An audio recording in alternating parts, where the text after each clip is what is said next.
I actually have a pretty high tolerance for pain. I was actually told by my laser tech that I was one of her only clients that didn't scream, which I was like, what is your job? Like, imagine just setting people's faces on fire all day and listening to them scream in pain. My name is maybe Burke, and you're watching Makeup for Lost Time. It's me the day that I'm editing this. I somehow lost the first chunk of that footage, so I figured I'd give you a new introduction to the conversation. I recently restarted electrolysis. I actually did it yesterday. I have some foundation on, but you can see like a little bit of bumps. I don't know if they'll pick up on camera. But I've participated in like every kind of hair removal that is available on the market. And so I figured I'd bring you through my experiences with each of them and how they went and like what I prefer. Knowing that different people are going to have different results. I have a different pain tolerance than other people and things like that. But I first started laser hair removal probably like 10 or 12 years ago now. I did 12 sessions over the course of a year, so once a month. I've done like shaving, I've done plucking, which when I had a full beard, plucking it takes forever. So I've also done epilating, which is not on my face, but on my like legs. The machines that have like a rotator that is basically just a bunch of little tweezers that are pulling the hairs out. That is brutal. That really hurts, and I would only be able to do it literally in the tub with one that works in water so that I could soak my legs like immediately after doing it. And I've done waxing and sugaring, but honestly, they weren't lasting enough of results to justify the pain when I could be doing something more permanent. So for me, laser was honestly horrible. Every month I would go and tell myself that I wasn't going to be able to continue. I would literally treat it like a shock therapy and have to think about like the people in my life that I hate and treat it like I was getting shock therapy thinking about them to try to forget, which was maybe not the healthiest way to deal with it, but it was my coping mechanism at the time. I was young. And I know there are people who have that same kind of pain and really an intolerance when it comes to electrolysis, but for me, it really wasn't that bad. Obviously, the closer you get to the lip, the more sensitive it becomes because, like, that is more sensitive skin. The upper lip is always going to be something of a doozy, but the fact that it was like one hair at a time, the fact that it was really just covering the smallest surface area at a time, it's just like a zap and then they pull the hair out, it wasn't that bad for me. It was manageable. I, of course, know girls who don't feel that way and feel that electrolysis is the worst thing they've ever gone through. It is literally going in and electrocuting you like hair by hair. But speaking from experience, my own experience, which is really all I can do, I had a much easier time with electrolysis than with laser in terms of pain management. Now that's just pain, but there's also the question of effectiveness. And honestly, when I was first doing electrolysis, I was pretty heavily questioning its effectiveness. And that's because I started electrolysis when I was experiencing some regrowth from laser. And so I think basically my hair was growing back at the same rate that electrolysis was working. And so I kind of never really got to see the impact of the electrolysis because my hair kept growing back and I kind of was like plateauing. So obviously, or maybe obviously, I stopped these appointments in 2020. And I ended up relocating. I moved out of New York City to Philadelphia. And then when things were opening back up, I went back to laser because I knew it gave me faster results. And honestly, I knew they would be less permanent, but I also knew that like they were pretty dang effective the first time. So I was like, sure, if I'm gonna have to do touch-ups in like another 7 years, it's worth the temporary because it has the faster, like immediate result. And I'll say it lasted about 4 or 5 years this time. I've probably been just like dealing with the regrowth for a little bit now. I'm kind of proud for mixing together a foundation that actually kind of worked on me. But now my hand is coated in the foundation as much as my face is. So while laser was more effective in the short term, I know that, especially now, I don't have a ton of regrowth. There's like little bits of hairs on my chin. So especially with this amount of hair, I do feel more comfortable going to electrolysis because I'm not like it's not really super dysphoric for me to have this hair right now.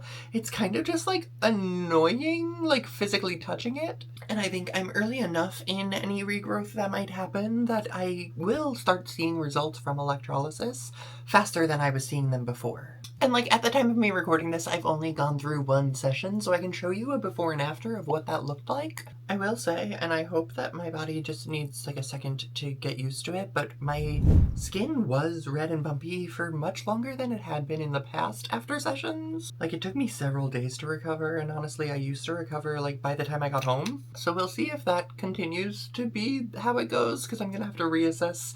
I'm doing it every other week right now, and honestly, she said after a couple of sessions, we'll probably just have to go every month. Because when you pluck a hair out, she said it basically takes 4 weeks for it to grow back in. So right now we're just addressing what is coming to the surface, and then hopefully it will all come up at the same time or on the same schedule. I'm pretty sure when I was doing electrolysis in New York, it was once a week.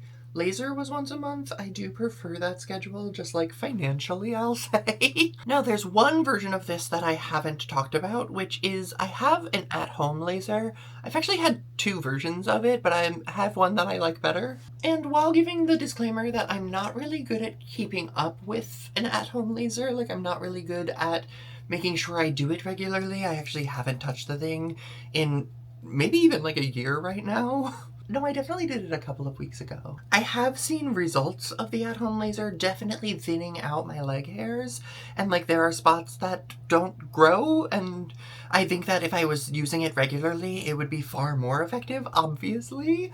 But the problem with an at-home laser for me is that I like forget to do it if I don't have like an appointment to go somewhere. But that is far more a comment on my ADHD than it is the effectiveness of an at-home laser.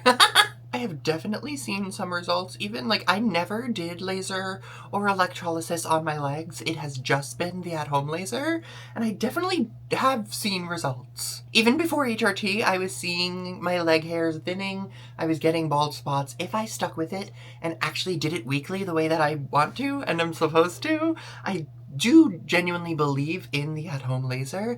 Maybe not permanent results because laser doesn't give permanent results, maybe not long-term, but I definitely saw some results. It's also worth pointing out in all of this conversation that as a white girl with dark brown hair, I'm a prime candidate for laser, and that's why it was effective. The contrast between my hair color and my skin color helped the laser find the hair. They have definitely gotten a lot better equipment since I first did laser, and there are options for dark skin girls, but I think electrolysis is definitely more recommended for like dark skin people whose contrast between their skin and their hair is not as stark as the contrast I have.